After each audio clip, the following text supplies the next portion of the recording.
जब समस्त ग्वाल वाले यह जानेंगे कि अब कान्हा शिक्षा अध्ययन करने के लिए गांव को छोड़ करके और चला जाएगा, तो सबने सोचा कि शिक्षा अध्ययन अगर करने जाएगा तो 2 दिन में तो नहीं आएगा। और लाला को किस बात की कमी है कि जो इसको शिक्षा अध्ययन करना है? सारी कलाओं से तो परिपूर्ण है, इसको शिक्षा की आवश्यकता नहीं है। हम सब यह कहेंगे कि लाला का कार्य कोई बाधित नहीं होगा और लाला शिक्षा अध्ययन करने के लिए नहीं जाएगा। कहाँ रहेगा? तुरंत गांव में ही रहेगा। समय आया शांतिपनी आश्रम में जाने के लिए, शिक्षा अध्ययन करने के लिए। जब भगवान निकल रहे हैं अध्ययन करने के लिए, तो सारी गोपियां इकट्ठा होकर के और प्रभु को रोकने का प्रयास कर रही है कि महाराज अगर आज आप गांव छोड़ करके चले जाएंगे तो जिसके याद में, जिसके दर्शन से हम अपना जीवन जी रहे हैं, वह हो सकता है कि जीवन कलनो हो सकता है, वह जीवन कल न हो। तो हे परमात्मा, ऐसी कोई व्यवस्था आप बनावें जो आपको यह जगह छोड़ करके न जाना पड़े।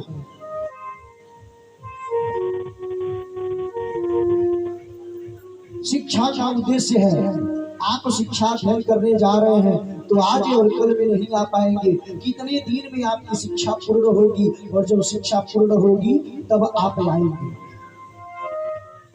ये मुख, ये नेत्र कैसे यहाँ पे सजल रह पाएंगे जब आपके इन नन्हे पैरों का, नन्हे छवियों का अगर दर्शन नहीं होगा तो इस जीवन में जीने का हमारा कोई उद्देश्य ही नहीं रह जाएगा। या तो आप अपने में समाहित कर लेंगे और या इस गांव को आप छोड़ करके न जाए।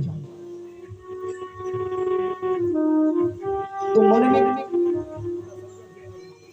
जब मन में प्रभु भाव देते हैं तो प्रभु भाव भी कम कर सकते हैं। भगवान के कसौटी पे जब तक आप चढ़े हैं और रगड़ रहे हैं और आप सोने की पहचान आपकी हो रही है और चमत्कार आपका बना है, तब तक प्रभु आपको अपने से लगाए रखेंगे। गिद्धराज को बाणों से तमाम अवघात चोटें आई थी, लेकिन महाराज एक बार प्रभु अपना हाथ फेर दिए सर पे तो सब दर्द दूर हो गया।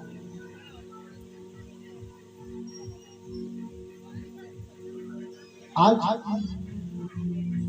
अगर गिद्ध का दर्द अपने प्रति असह्य कर सकते हैं, तो आज गोपियों के हृदय में जो अवघात उत्पन्न हो रहा है, प्रभु उसको भी सहने की क्षमता प्रदान करते हैं। आज भी अगर हम हमारे परिवार में, किसी भी परिवार में सदस्य में अगर किसी व्यक्ति का देहावसान हो जाता है तो लोग क्या करने आते हैं? अवलंब प्रदान करने आते हैं कि अगर आपके परिवार से कोई एक व्यक्ति चला गया है तो किसी भी सुख में, दुख में, असह्य पीड़ा में हम आपके साथ हैं। और प्रभु आपके समस्त भारों का अवलंब बन करके आपकी जिम्मेदारी को अपने कंधे पर लेकर के और आपको भार से मुक्त करें। सब लोग यही कामना करते हैं, लेकिन किससे? मुख से। और आज गोपियां प्रभु से जो कह रही है वो केवल मुख से नहीं कह रही है। किसी के नेत्र ऐसे नहीं है जिनके नेत्र सजल ना हो, जिनके नेत्र से जल न गिर रहा हो, ऐसी कोई गोपी नहीं है, ऐसी कोई सखा नहीं है। लेकिन प्रभु कहते हैं 2 दिन की बात है, आज और कल। आज तुमने दर्शन किया, कल हमसे मुलाकात नहीं होगी और परसों हम आ जाएंगे। क्यों? इनके समझने के लिए 2 दिन होता है, लेकिन हमारे लिए आज हमारा दर्शन कर लिए, कल हम वहां अपना कार्य कर लेंगे, परसों तुम्हारे बीच में आ जाएंगे। और भगवान पुनः गुरु के आश्रम में चले गए शिक्षा अध्ययन करने के लिए। एक दिव्य स्वरूप का दर्शन देते हुए सब उस दृश्य को देख रहे हैं, दर्शन कर रहे हैं और प्रभु गुरु आश्रम की तरफ अग्रसर है।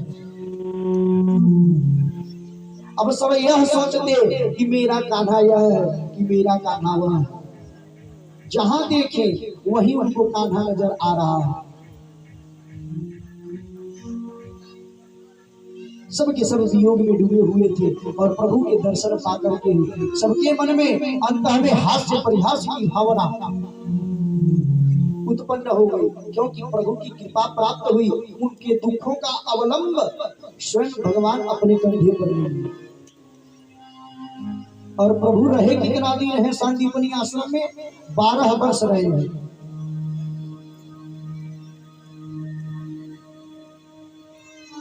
12 वर्ष भगवान शिक्षा अध्ययन करके पुनः गांव में आते हैं तो कुछ गोपियां कहती है कि महाराज आपके दिन तो ब्रह्मा से भी जाते हैं।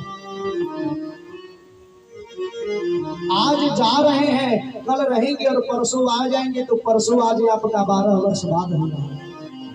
अगर कहीं आप यह कह दिए होते कि 1 सप्ताह बाद आएंगे तो आपको लगता है कि हमारे प्राणांत हो जाते। तब आप परसों कहे थे तो 12 वर्ष में आ रहे हैं, और अगर कहीं 1 सप्ताह कह दिए होते तो 36 वर्ष बाद आते, तो पता नहीं हम यहाँ रहते कि आपके धाम को प्रस्थान कर गए होते। बोल वृंदावन बिहारी लाल की।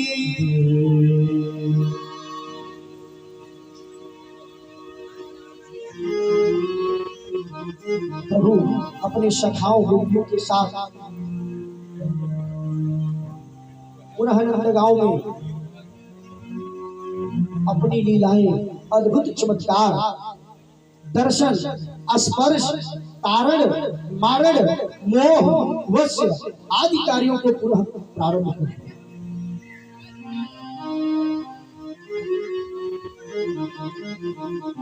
लेकिन महाराज अगर बीच में कोई काम याद आ जाए तो परमात्मा अगर एक भक्त को छोड़ के जाना पड़े, दूसरा भक्त अगर विडंबना में फंसा हुआ है तो उसको भी उनको पकड़ करके निकालना पड़ेगा।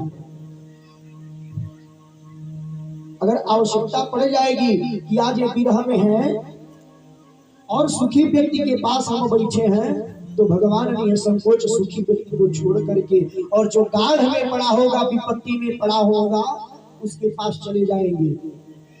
आज उत्तरा और कुंती ने भी भगवान से वही बात कहा कि महाराज अगर दुख में ही आप भक्तों के साथ रहना चाहते हैं तो मैं यह चाहती हूँ कि यह सब सुख का हरण आप कर लीजिए। हमको सुख की अनुभूति नहीं करनी है, हमें सुख नहीं चाहिए। चाहिए क्या? आपकी जैसी कृपा और आप सच्चे श्रद्धा से जो हमारे घर भूखा सूखा पा करके हमारे साथ विपत्ति में अवलंब प्रदान किए थे, वही दुख का पहाड़ पुनः आज मेरे ऊपर डाल दीजिए, लेकिन आप हमारे साथ रहिए। नहीं चाहिए हम मुझे सुख। सुख में आप किसी के और साथ हैं और दुखिया के साथ आप हैं। हम सुखी हैं तो हमको छोड़ देंगे और दुखी के पास आप बने रहेंगे। तो पहाड़ इस संसार में जितने दुख हो तो सब दुखाले ला करके मेरे अंतःकरण में प्रवेश करा दीजिए। मैं दुखों में रहना चाहूंगी, मैं दुखों का भोग करना चाहूंगी, लेकिन ऐसी ये राज्य सत्ता मुझे नहीं चाहिए जो परिवार के लिए विनाशकारी हो, जो खानदान के लिए विनाशकारी हो, और जो प्रभु के तार को भंग करने वाला सुख हो, ऐसा सुख मुझे नहीं चाहिए। क्यों कि निर्धन कहे सुख धनवान को, धनवान कहे सुख राजा को भारी, राजा कहे सुख चक्रवर्ती को है, चक्रवर्ती कहे सुख इंद्र को भारी, इंद्र कहे सुख देवतन को है, देवता कहे सुख संत को भारी, संत कहे सुख संतोष में है, इससे बड़ा कोई सुख नहीं जग में। धनवान को देख करके निर्धन कहता है कि अगर सुखी वही व्यक्ति है जो धन जिसके पास है, धन में सुख भोग रहा है। और धनवान भी सुख नहीं अपने आप को महसूस करता है, वह कहता है हम भी सुखी नहीं है। सुखी कौन है? सुखी कौन है? तो राजा।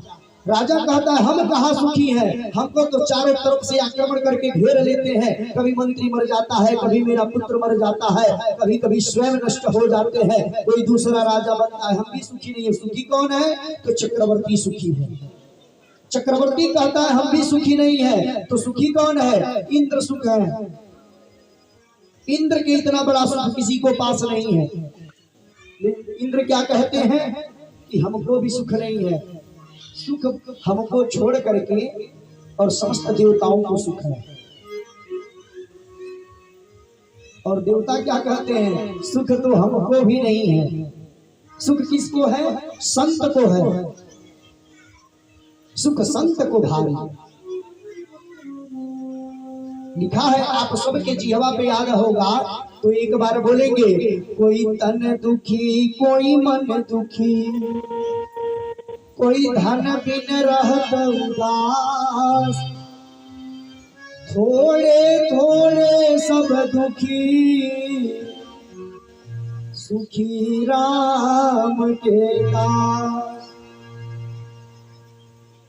अगर सब साम्राज्य बना है तो महाराज उनको रोटी गेहूं का नहीं खाना है, किसका खाना है? आज के भी समय में उनको मड़ुआ का रोटी खाना है। तेल नहीं खाना है, क्या खाना है? लौकी का पानी पीना है। अरे नमक कहीं खा लिए, बीपी हाई हो गया, डॉक्टर के पास चले गए, ले इंजेक्शन। और अगर तन से स्वस्थ है तो परिवार के क्लेश से इतना परेशान है कि उसकी मति काम नहीं कर रही है, मन से दुखी है। और अगर इन दोनों से बचा है तो धन बिन रहत उदास। धन नहीं है, निर्धन बन करके और अपनी प्रतिष्ठा को मर्यादा को बचा रहा है। सब दुखी हैं, लेकिन एक संत को आप देखेंगे 5:30 बजे आप कभी घर पे भोजन नहीं कर सकते हैं शाम को, लेकिन एक संत है जब मन करेगा जहां मन करेगा वहीं चिताएगा और पालेगा। तो देवताओं ने जो कहा था वही सत्य होगा, थोड़े थोड़े सब दुखी, सुखी राम के दास। और वही राम के दास आज हम बन करके बैठे।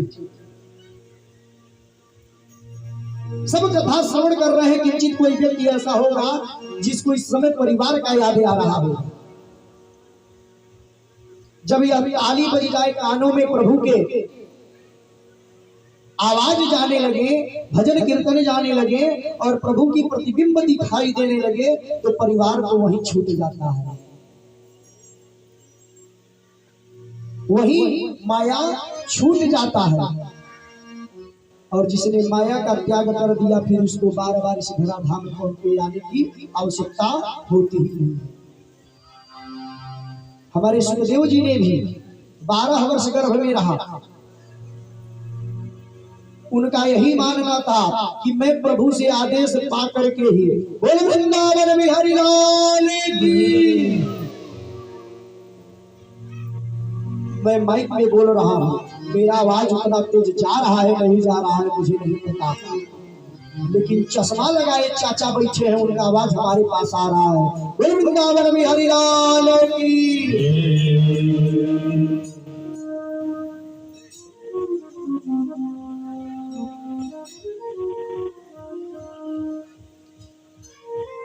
श्रीमद् भागवत कथा में लिखा गया है, निगम कल्पतरोर गलितम फलम सुखमुखात् मृतद्रव संयुतम पिबतु भागवतम रसमालयम मोरहो रसिका विभावका।